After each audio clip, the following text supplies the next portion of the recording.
you that have been hibernating recently, this is the notorious Mr. Dave Beer of Back to Basics fame. Hello, Dave. Hello. Dave, you used to tour manage bands like Utah Saints. Who else have you collaborated with? Collaboration is probably a strange word for what it was really like. It was always a little bit... Working then? Yeah, I mean... Or dossing? Dossing. Well, I started dossing when I was 15 with like punk bands like Adam and the Ants and The Damned, things like that. And you used to wear the makeup as well? Yeah, not so much the makeup, still got the leather pants. But I mean, it was just a natural progression. I ended up with people like Populi itself, who else, Black Petal Emotion, it used to be the Undertones. I mean, it was good times, you know, Sisters of Mercy. Sounds great fun. Yeah, I mean, like, that was like, at the time, I mean, that was like a buzz thing as well, you know, like the Sisters, when that was operating, it was like another youth culture movement that was going off at the time. So, you know, I've always tended to move from one thing to another. So how did you fall into promoting? Acid House. Acid House? Yeah. That's it, yeah? Well, yeah, I mean, if anybody, everybody must have been sleeping if they missed Acid House. I mean, it just took over, it was just such a phenomenon. I mean, the whole scene was so messed up and it was getting out of hand and there was legislations coming in, so, like, you know, house music had to go back into clubs. And there wasn't a club in Leeds at the time that catered for what we wanted to do. There's a lot of people travelling to the Hacienda or down to Venus or probably down to London to Charlie Chester's things at Flying and things like that. So we just thought we'd set up a little place that we could go to. And Back to Basics was born. And Back to Basics was born, yeah, with a strong door policy. Yeah, Back to Basics was the first club in Leeds to operate a door policy. And back then it was to kick the whistles and the Vicks out. What is it now? Well, that's changed. I mean, at the time we had to say, you know, like no shorts, you can't come in training shoes, things like that. But now it's more about attitude. I mean, at the time, I mean, we used to get death vets and that. I'd stand on the door with like yellow and red cards and that, and go to the yellow card, sort yourself out next week, mate, or red card off. And we had such, you know, that many people around. You know, like if you could do that, it made it stronger. You know, the more you turned away, the week after, the more people turned up. But it's changed now, you know, there's so many clubs around and now it's more about attitude, really. You know, do you think that works more? Yeah, a lot more, because like, we came like, you know, victims of circumstance, ended up with loads of Ponzi people in Izzy Miyake and Ralph Lauren shirts. Well, not Ralphie, sorry, you won't get in that. So, you know, they just like stand about and just didn't want to get sweaty. I think if you're going to wear designer clothes, you should at least fall on the floor in them.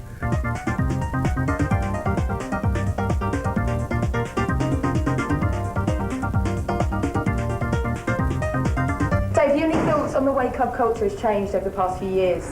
I think I'm very opinionated on how club culture's changed over the years. I mean, but it's like any youth movement that changes. Like once more and more people get involved in it, and once the major record companies get involved and big fat businessmen get involved, you know, it's like it totally changes its perspective. What you have to do is hold on to your real values of house music, of like, you know, I've said it before and I'll say it again, you know, like, but you know, house is a descriptive word, unlike a lot of like youth movements that have been around, i.e. soul and punk and things like that. Acid house and house music did mean something to a lot of people. It was a big phenomenon. It still does.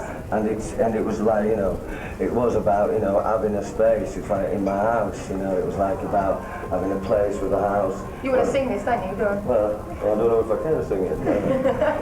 You know, but you know, it should be a place where everyone is welcome. You should come in there, and it's a safe environment for like-minded people just to get into the music and get locked in. It's like not a drug thing anymore. It's changed, you know. A lot, you know, this is like clubbing. It's not acid house. It's not illegal. But then it does take quite a lot of things away from it. The passion that was there in the early days tends to go a bit, but you know, you've got to get more young people into it. But I mean, the music's changing, and at the end of the day, it'll just blow up in everybody's faces anyway, and something new will come along. I mean, I think we're probably getting to the stage now what we had in the 70s, where disco music just became so mainstream and so happy that, you know, punk rock had to happen. You know, people that couldn't really play one chord wonders that just got a guitar and did something fresh. But I think some of the fresh things are coming through with a lot of the eclectic music that's coming through and a lot of the intelligent drum and bass stuff that's happening now. So club culture will change, but people always want to go out and dance.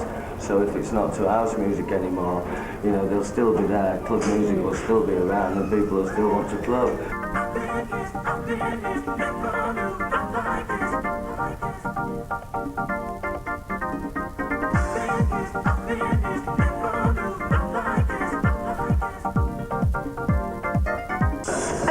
Well, we're here at the Foundry in Coventry. They've sent me here because I've been a naughty little girl. But here's Dave Beer's new adventure. Dave, what do you think of new challenges? Do you like them? I think you have to re-evaluate yourself and test yourself to do new things. I mean, sometimes it gets a little bit airy and takes a little bit of fun out of it sometimes. But I mean, if you don't test yourself, you never get that sort of, you know, like that atmosphere that you get when it's on the edge and trying something new. And Coventry needed something, and it was like Leeds. When we started Leeds, there was nothing, you know, so... And I had a lot of friends from out in Coventry, and there was nowhere to go clubbing, and people said, oh, it's a bit of a moody place, it's naughty, there's so much fighting. And I thought, well, you know, it's our duty really just to come here and try and create something nice for people. The music policy here is very varied. Does this reflect the sort of person you are? Well, yeah, I mean, we've grown up with house music over so long. I mean, yes, it does, you know, and I think some of the music that we're putting on here is going over the top of people's heads a little.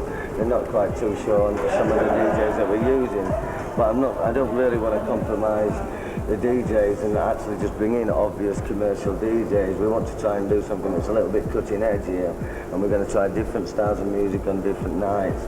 And really try and do something a little bit exciting again and bring things in that is just not about the music, little side shows, little bits of colour. So what do other people think of you? I've no idea, they probably think of me like twat. Twat, not a... But I mean, at the end of the day, when people do get to know me, they do realise that I am a right twat. You know, I don't think he's a right twat. He's a really nice bloke. I mean, I don't know, I tend to warm to most people, you know. So, I mean, but that's what it's about, that's what the scene's about. So, I got told, my mum once said to me, like, if you knew what everybody thought about you, even your closest friends, and what your closest friends say about you before you go out, you'd never go out again. You know? No, I probably wouldn't. You know what it's like, you know, like, as soon as somebody walks out of the room and they go, oh, he's a nice lad, but just mind that in. As you can see, I've got Dave's jacket on. We swap clothes, just for a short space of time. What have you got on of mine? I dare tell you. I understand that you have a very low opinion of club tours, but yet you've taken Back to Basics on tour several times. Why? Just as a public relations exercise half of the time. I mean, I just think it's a bit sad, you know, the old thing that people have to bring other people's names in.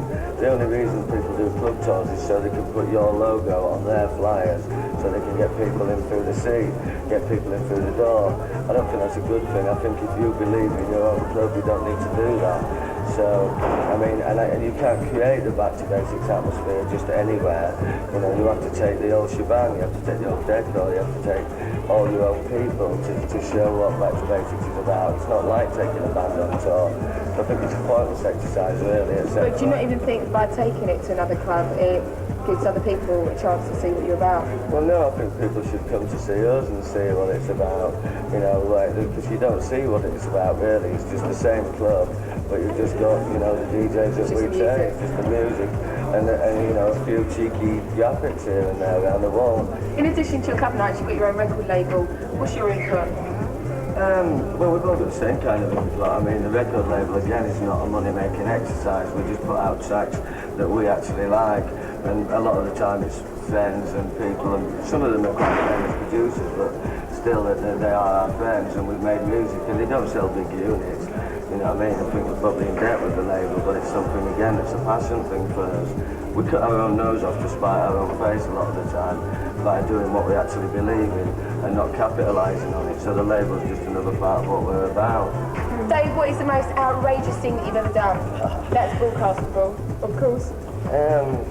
I don't know. I think most things you do is outrageous when you're enjoying yourself, but the most recent thing was last week at the club. We had this we had a video camera that was filming the DJs, and it was coming up on big screens and filming the crowd that came up on the screen.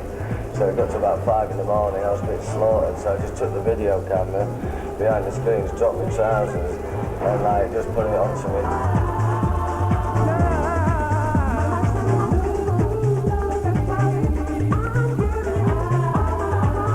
Hi, I've got Robert Owens here, who's not just a DJ. He had that track up called I'll Be Your Friend. You're going to sing for us? Yeah, later I'll say. What is the strangest thing that you've ever seen in the club? Probably someone taking a shag in the next queue with the next movie, and I couldn't believe that was actually... It happens. Yeah, I know.